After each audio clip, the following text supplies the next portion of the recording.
तुम एक औरत का पीछा कर रहे थे जो थोड़ी देर में तुम्हारी शायद जान ले लेती। मैं काफी डर गया था ये सुन के। अपनी कपकपाती आवाज में कहा, मेरा नाम योगेश है और आज मैं अपनी जिंदगी का वो किस्सा आपसे कहने जा रहा हूं जिसे मैं आज भी याद करता हूं तो मेरा दिल दहल जाता है। आखिर वो क्या था?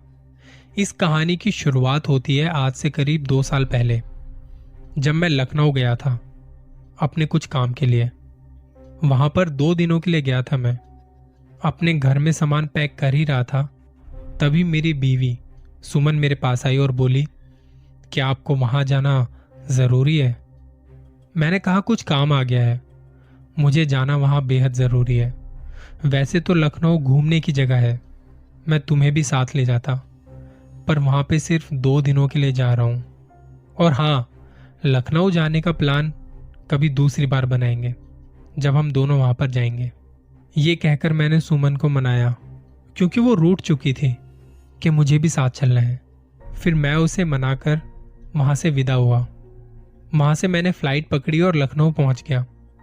हालांकि लखनऊ से मेरे जो साथी कर्मचारी थे वो कार लेकर एयरपोर्ट पर आ चुके थे। वहां पर मैं कार में बैठा और उनसे बात करने लगा। मैंने पूछा, ये बताओ काम कैसे चल रहा है? सर, काफी अच्छा चल रहा है और आपका आना बेहद जरूरी था।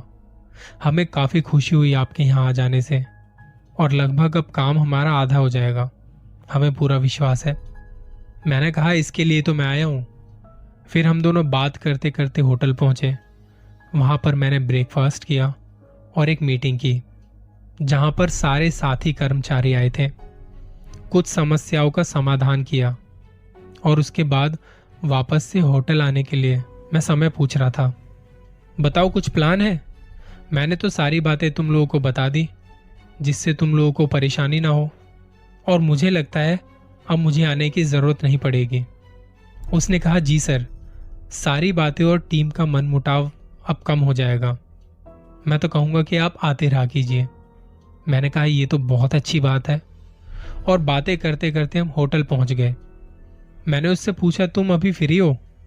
क्योंकि थोड़ी देर में एयरपोर्ट निकलने वाला हूं, मुझे अभी फ्लाइट पकड़नी है।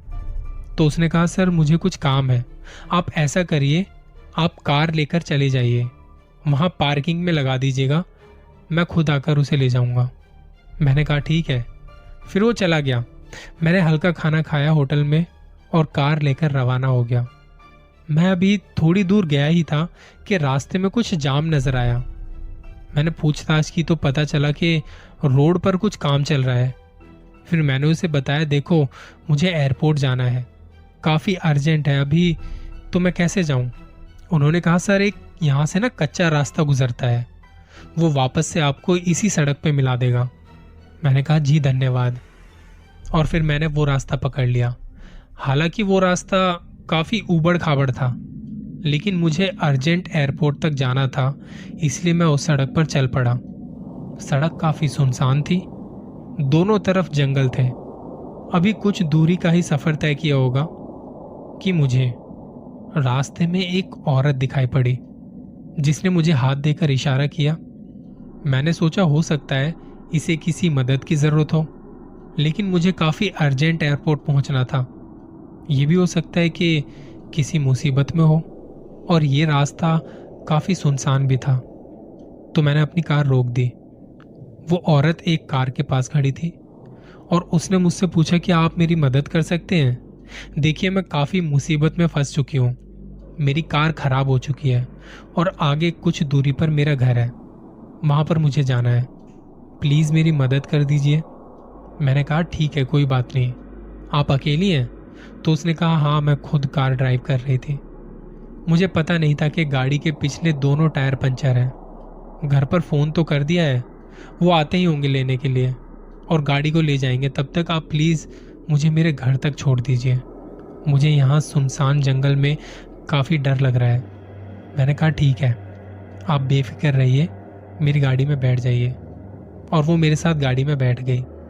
मैंने पूछा, आपका नाम क्या है? उसने कहा, मेरा नाम भूमि है। कहाँ रहती हैं आप? तो उसने कहा, यही पास ही में मेरा एक महल है, मैं वहीं रहती हूँ। मैंने कहा, महल? क्या बात है, आपको गाड़ी चलाने से पहले चेक कर लेना चाहिए था। वो तो मैं आ गया, नहीं तो ऐसी जगहों पर कौन आता होगा। काफी सुनसान सड़क है, आप अकेली थी, आप समझ सकती हैं। उसने कहा, जी बहुत बहुत धन्यवाद, आपने मेरी मदद की। वैसे वो काफी खूबसूरत थी, पता नहीं कैसे वो मुझे अपनी तरफ आकर्षित कर रही थी। ऐसा लग रहा था जैसे मैं सम्मोहित हो रहा था। कुछ दूर चलने के बाद काफी मीठी मीठी बातें करने लगे। ऐसा लग रहा था जैसे वो मुझे पूरी तरह से सम्मोहित कर चुकी है। और कुछ देर आगे चलने के बाद उसने मुझसे कहा, पास में गाड़ी लगा दीजिए, मेरा महल आ चुका है। मैंने सामने देखा तो एक महल वाकई में वहां मौजूद था और वहां पर लाइट की रोशनी आ रही थी। उसने मुझसे कहा कि आप भी मेरे साथ चलिए। ना चाहकर भी पता नहीं कैसे मैं उसे मना नहीं कर पाया। मुझे कुछ भी नहीं पता चल रहा था। मैं गाड़ी से बाहर निकला और उसके साथ चल दिया। आगे आगे वो, पीछे पीछे मैं चल रहा था।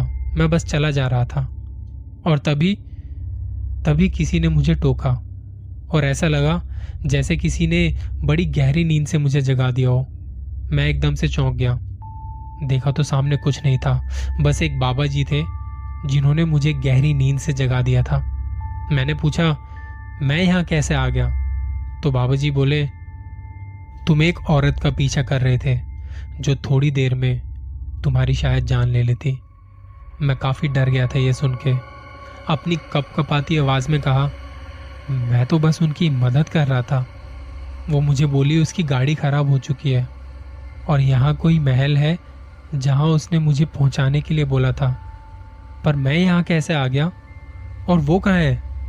बाबा जी बोले, देखो वो कोई औरत नहीं है, बल्कि एक चुड़ैल है जो छलावा करके लोगों को इस सुनसान जंगल में मार डालती है। वो कार, वो महल, वो औरत, सब कुछ छलावा है और इस छलावे में तुम फंस चुके थे। शुक्र करो कि मेरी नज़र तुम पर पड़ गई। मैं यही मंदिर में रहता हूँ जहाँ पर मैं सोने के लिए जा रहा था, तभी मेरी नज़र तुम पर पड़ गई। खुशकिस्मत हो जो तुम बच गए, वरना कई लोग यहाँ पर अपनी जान गंवा चुके हैं। मैंने उन्हें डरते हुए कहा, आपकी वजह से मैं बच गया, आपका धन्यवाद बाबा जी। उन्होंने कहा, ठीक है, कोई बात नहीं, अब तुम्हें कहाँ जाना है? मैंने कहा, मुझे एयरपोर्ट जाना है। और मेरी कार? तभी मुझे अपनी कार दिखाई पड़ी और मैंने उनसे विदा ली। कार में आया और सीधा एयरपोर्ट की तरफ निकल पड़ा। थोड़ी देर में एयरपोर्ट पहुंच गया था और फ्लाइट के अंदर बैठा मैं यही सोच रहा था, आखिर वो क्या था? क्या सच में ऐसा कुछ होता है? ये छलावा क्या सच में होता है? मैं पूरे सफर बस यही सोच रहा था, क्या क्या कभी ऐसा हो सकता है? आपको क्या लगता है? आप बताइए, क्या छलावा सच में होता है? अपना ख्याल रखिएगा।